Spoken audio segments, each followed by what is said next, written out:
escolhido do Altíssimo, alcançando vidas. Como ler as Escrituras? Sermão número 3318, um sermão publicado na quinta-feira, dia 5 de setembro de 1912, pregado por Charles Haddon Spurgeon, na noite da quinta-feira, 21 de junho de 1866, no Tabernáculo Metropolitano, New Wingington. Persiste em ler, até que eu vá. Primeira carta a Timóteo 4, verso 13. É claro que este conselho e exortação destina-se principalmente como uma direção para os ministros cristãos, e especialmente para os jovens ministros cristãos. Eles devem ler muito, se quiserem ser proveitosos para os outros como pregadores. Costumava haver um conceito muito estúpido em alguns setores da igreja, que se um ministro lesse extensivamente, ele só ministraria verdades velhas, ou o que alguns simplórios chamam de cérebros de homens mortos. Os homens já aprenderam, porém, que será mais revigorado e original em seus próprios pensamentos aquele que for mais diligente em cultivar sua mente, estudando e ponderando sobre os pensamentos de outras mentes. Aquele que nunca cita, nunca será citado, e aquele que não lê, não é muito provável que seja lido. Claro que a primeira coisa que o ministro precisa é ser ensinado pelo Espírito, mas, em seguida, a pergunta é: como é que o Espírito ensina? Ele ensina, sem dúvida, principalmente por meio da palavra e através do nosso próprio conhecimento experimental com aquela palavra.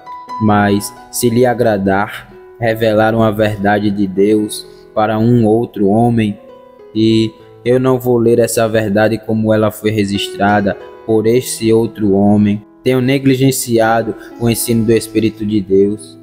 Você sabe, no que diz respeito aos milagres do Salvador, que não houve um deles que foi desnecessário. Ele nunca fez uma coisa por milagre que poderia ter sido realizada pelas leis ordinárias da natureza. Assim é com o ensino do Espírito. Eu não tenho o direito de esperar que o Espírito revelará a verdade para mim sem o uso de um livro, quando eu possa encontrá-la por mim mesmo com o uso do livro.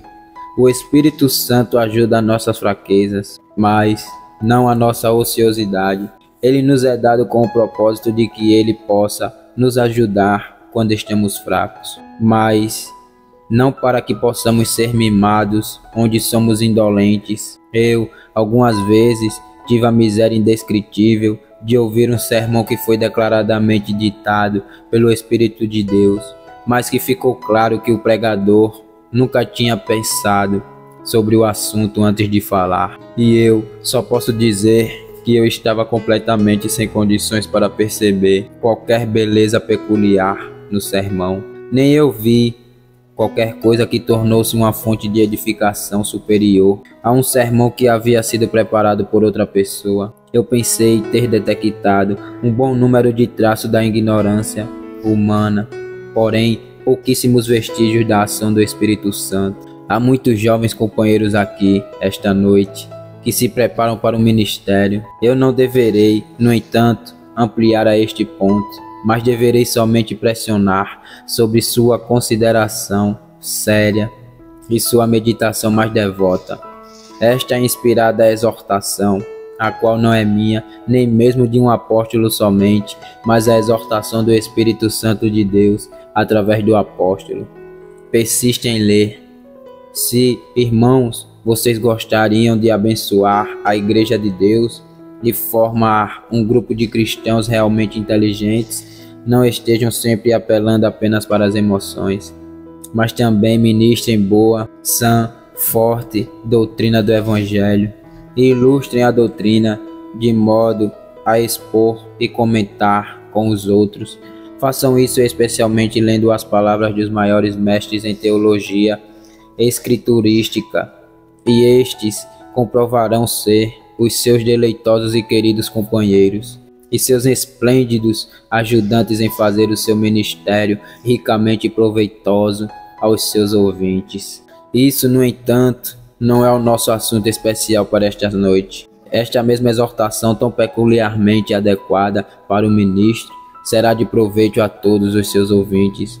Também porque o ministério não é uma religiosa casta peculiar a alguns poucos, mas devemos todos nós ensinar aos outros de acordo como Deus nos ensina, e a fim de que possamos ser úteis em nossa esfera, como o ministro é na sua, devemos adotar os mesmos meios que nos cabem para nosso alto privilégio e preparar-nos para sermos usados por Deus.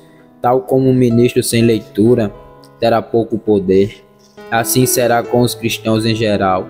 Persiste em ler. É uma exortação que eu pressiono sobre a maioria de vocês, especialmente aqueles de vocês que têm lazer e que não são chamados a trabalhos exaustivos que ocupam todo o seu tempo. Não estou, no entanto, mantendo-me tão estrito ao meu texto como meramente a exortar-vos a ler. Quero pedir-lhes para ler a palavra de Deus. Esse me parece ser o livro do cristão. Você pode ler outros livros, assim.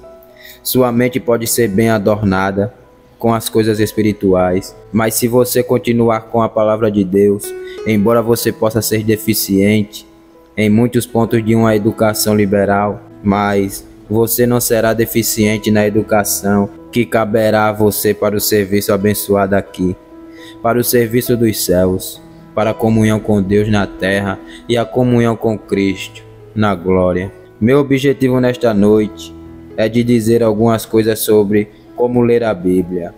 Na última quinta-feira à noite, nós falamos longamente sobre a palavra de Deus, quanto às suas excelências. Hoje à noite, eu acho justo que devemos falar um pouco sobre como ler a palavra com maior proveito para as nossas almas. Ao fazer isso, vamos esperar para considerar 7 preceitos, todos tratando poderosamente sobre este importante assunto. Nosso primeiro preceito é: primeiro, leia e dependa do Espírito de Deus. Quantas vezes abrimos o livro sagrado e lemos um capítulo completamente? Talvez na oração familiar ou talvez em nossas devoções particulares. Tendo lido a partir do primeiro ao último verso, nós fechamos o livro pensando que fizemos algo muito certo e muito apropriado, de uma forma vaga, de alguma forma proveitosa para nós, muito certa e muito apropriada, de fato, e ainda assim, certa e apropriada como a coisa é. Nós podemos realmente não ter ganhado nada mesmo assim. Podemos, de fato, ter perfurado a nós mesmos apenas a parte meramente externa da religião, e podemos não ter desfrutado nada de espiritual, ou qualquer coisa que possa ser benéfica para as nossas almas, se nós esquecemos do Espírito Divino, através de quem a palavra veio a nós. Não deveríamos sequer lembrar que, a fim de compreender corretamente a Santa Palavra, precisamos ter o Espírito Santo para ser o seu próprio expositor. O hino diz: concernente à providência, Deus é seu próprio intérprete, e ele fará isto, claro. E certamente é assim que nos diz respeito às Escrituras. Os comentaristas e expositores são muito úteis, na verdade, mas o melhor expositor é sempre o próprio autor de um livro. Se eu tivesse um livro que eu não entendo muito bem, seria uma grande conveniência para mim o viver ao lado do autor, pois então eu poderia correr e perguntar o que ele queria dizer. Esta é juntamente a sua posição, cristão.